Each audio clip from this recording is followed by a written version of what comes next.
베이비박스의 문을 열리면 디디디디디디디디 하고 이제 그 벨이 울려요. 그러면 그 10초 안에 바로 아이를 안에서 보호하고 또 한 사람 밖으로 나가요. 불가피하게 키울 수가 없고 출생신고가 되지 않고 불가피하게 미혼모로 태어난 아이들은 아무데나 버리면 안 된다. 유기하지 말고 여기에 이제 갖다 놔라. 그래서 아이를 생명을 살리는 박스니까.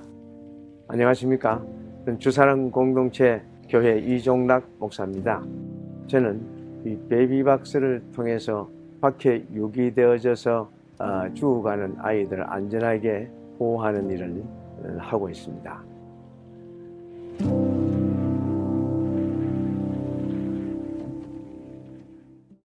안녕하세요. 네, 오늘 인터뷰 응해주셔서 정말 감사합니다. 사실 이 일을 시작한 후에 얼마나 많은 아이들이 베이비박스에 1년에 오나요?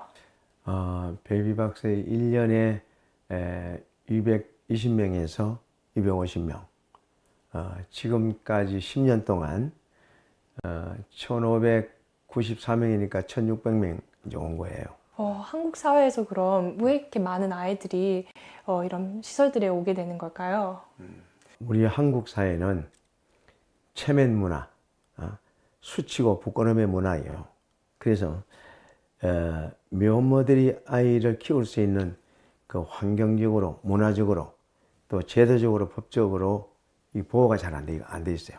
그리고 문화 자체가 우리 집에 만약에 딸이 미혼모다. 그러면 이 집안 망신이야, 집안 망신. 이런 부분들이 참 안타까운 일이죠. 그럼 목사님의 경험으로 보셨을 때 어떤 부모님들이 주로 찾아오시나요? 출생 신고를 하지 못하는 아이들이 이곳에 올 수밖에 없는 10대 아이들이 60%가 들어왔어요. 제일 어린 아이는 14살. 두 번째는 이제 외도로 태어난 아이들, 불법 외국 노동자들의 아이들, 그리고 이제 건친 상한, 그리고 이제 강간 사건, 이런 아이들이 이제 베이비박스에 오게 되죠. 네, 감사합니다. 혹시 이게 바로 그 베이비박스인가요? 네. 어떻게 되는지 혹시 설명 부탁드리겠습니다. 이게 시스템은 이렇게 열면 안에서 소리가 나게 되어 있습니다. 그리고 난 뒤에 바로 10초 안에 아이를 보호할 수가 있어요. 그럼 만약에 이제 아이가 들어와서 여기 드랍박스에 놔둬지면은 그 다음에 일어나는 절차들은 어떤 게 있나요? 여기에서 이제 바로 10초 안에서 아이를 보호하게 되고, 엄마를 여기서 문을 열고 엄마가 보이면 잠깐 이야기 좀 하자. 그래서 카운슬링 이제 이루어져서 아이들을 키울 수 있는 엄마들은 엄마 품으로 돌려보내서 지원을 해줘서 키우게 하고, 또 이제 그러지 않는 경우에는 보육원으로 이제 가는데, 보육원에 가는 그 과정은 조금 이 과정이 좀 복잡하고 절차가 7가지니까 절차가 좀 복잡하죠. 불가피하게 키울 수 없는 장애로 태어난 아기와 미혼모 아기를 유기하지 말고 밖에 버리지 말고 아래 손잡이를 열고 놓아주세요. 사실 그 여러 부모들이 온다고 생각이 되는데 그 중에서 가장 인상 깊은 몇 개 혹시 이야기해 주실 수 있나요? 이제 정말 좀 이게 충격적인데, 어떤 아이는 친구 자취방에서 출산을 혼자 했는데 아이를 죽이려고 막 목을 눌렀는데 안 죽더래. 그렇지 막 자기가 치다 보니까 막 애가 경련을 일으키고 있더라는 거야. 그 자기가 그러고 있는 걸 순간적으로 이제 또 보니까 자기가 이러고 있다는 거야. 그래서 그 아이를 막 불쌍해서 또 끌어안고 있다가 또 미워지면 침대에 던지고, 탯줄 달린 그대로. 그렇게 하다가 이 베이비박스를 또 인터넷을 찾아가서 알게 돼가지고 데려온 아이. 이제 굉장히 이제 충격적인 건 어떤 게 있냐면은 산에서 출산을 하는데 구덩이를 파고 출산했어요. 구덩이에다가. 왜? 파묻으려고. 그래가지고 출산하고 이제 아이를 파묻으려고 몸을 일으키는데 아이가 울었어요. 그 아이가. 그러니까 엄마가 아이의 울음소리를 듣고 난 뒤에는 도저히 파묻을 수가 없어. 그 아이를 데리고 옷 자기 옷 벗어서 이렇게 싸가지고 이렇게 왔. 교환이도 막 하혈을 하면서 왔어요.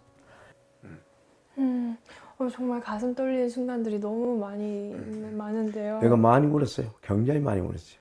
그 아이들하고. 그럼 베이비박스를 갖고 오는 부모님들이 혹시 그 베이비박스에 아이랑 혹시 편지 같은 거를 놔두고 주로 가시나요? 네.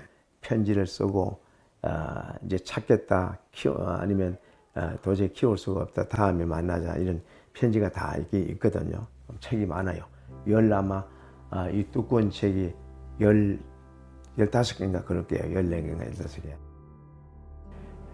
여기에는 그 엄마의 아기에 대한 미안함, 또 엄마의 그 자기 자신의 그 아픈 마음을 이렇게 정리해 놓은 거죠. 그럼 혹시 여기 중에서 편지 하나 읽어볼 수 있을까요? 네. 자, 이 부분은 이제 하늘이에게 하늘아, 엄마가 엄마야 태어나줘서 고마워. 또 그리고 미안해. 어딜 가든지 어디서든지 사랑받고 예쁘게 잘 자랄 수 있을 거야. 하늘이 앞길에 좋은 일만 있기를 항상 기도할게. 사랑해. 이런 부분들요. 그리고 항상 미안하다는 말을 항상 다 쓰지요. 자, 여기에도 보면 엄마가 지금 사정이 안 좋아서 너를 보낼 수밖에 없어. 사실 내가 할 수 있는 일은 미안하다고 말밖에 없네. 근데 너를 찾고 싶어. 내가 꼭 5, 6년 사이에 찾아러 갈게. 미안하고 사랑해.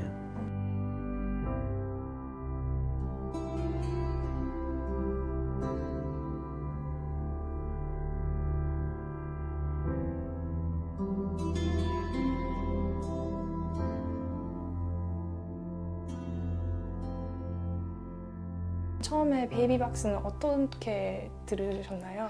이제 베이비박스 같은 경우는 이제 임신 만삭 때였죠. 그때 이제 입양을 보낸다는 그 생각으로 입양 기간을 알아보고 있었어요. 이제 인터넷에. 근데 맨 처음에 떴던 게 여기 주사라 공동체였고, 제가 아이를 놓자마자 바로 또 연락을 드렸거든요. 그렇게 해서 이제 알게 되었어요. 베이비박스를 통해서 어떤 다른 지원을 받으셨나요? 아기에 대한 생필품 더 필요한 거는 이제 뭐 따로 이제 연락을 드리면 뭐 엄마들이 이제 생활할 수 있는 뭐 쌀이나 뭐 라면 종류, 뭐 반찬 뭐 이런 종류로 이제 그렇게 이제 많이 지원을 받고 있죠.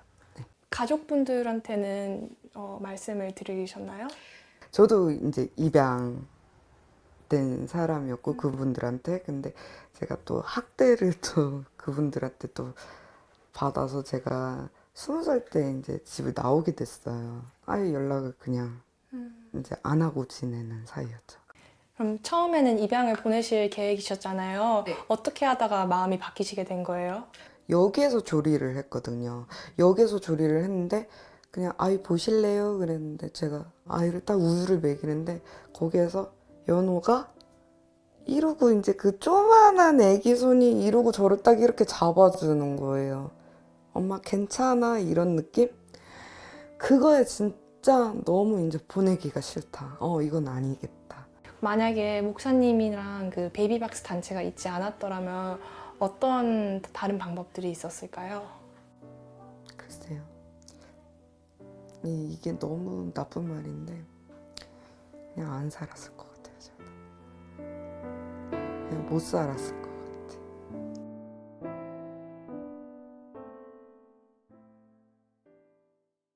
여기서 팀장님 하신다고 네, 말씀 많이 들었는데요. 여기서 혹시 하시는 일에 대해서 조금 설명해 주실 수 있나요?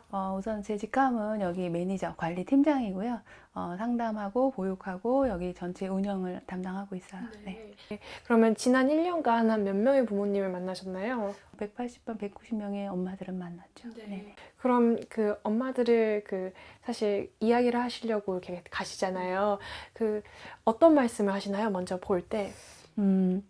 먼저 밖에서 아기들을 이제 놓고 그냥 가시려는 엄마들이 많기 때문에 우선은 그냥 가시지 말고 아기를 위해서 또는 엄마를 위해서 상담이 꼭 필요하다는 얘기를 먼저 하고, 일단 상담이 들어오게 되면 우선 그 임신 사실을 숨기고 혼자 이제 알고 있다가 외부에 아무에도 얘기하지 못하고 혼자 끙끙 앓다가 오는 엄마들이 많거든요. 그래서 그 엄마들이 그동안 못했던 얘기들 다 꺼내놓을 수 있도록 들어주는 거, 또 법적인 제도나 그 이후에 아기가 떠난 후에 엄마가 어떤 역할들이 있는지 그런 걸 안내해드리고 있어요. 그럼 베이비박스에 아이를 놔두고 가시는 부모님들에게 혹시 해주고 싶은 말씀이 있으신가요?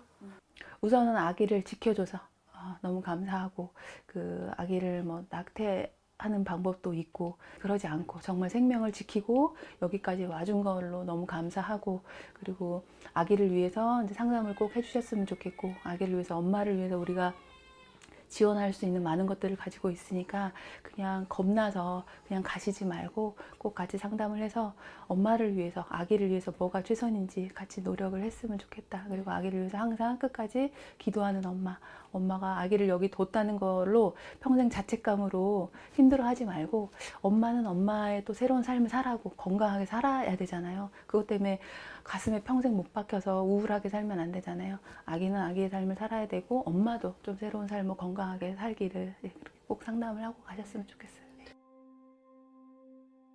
밑에 계시는 카운셀러 분들이 있잖아요. 그분들은 이제 그 부모를 만나서 이야기를 자주 하시는데, 아이 엄마들이 자신의 아기를 기를 수 있게끔 이렇게 설득을 한다는 역할을 들었어요.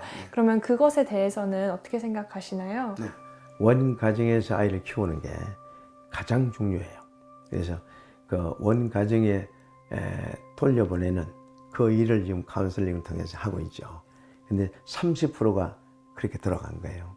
이거는 정말 우리 공동체의 보람이라고 생각해요. 굉장히 큰 보람이에요. 그럼 미래의 계획은 어떻게 되시나요?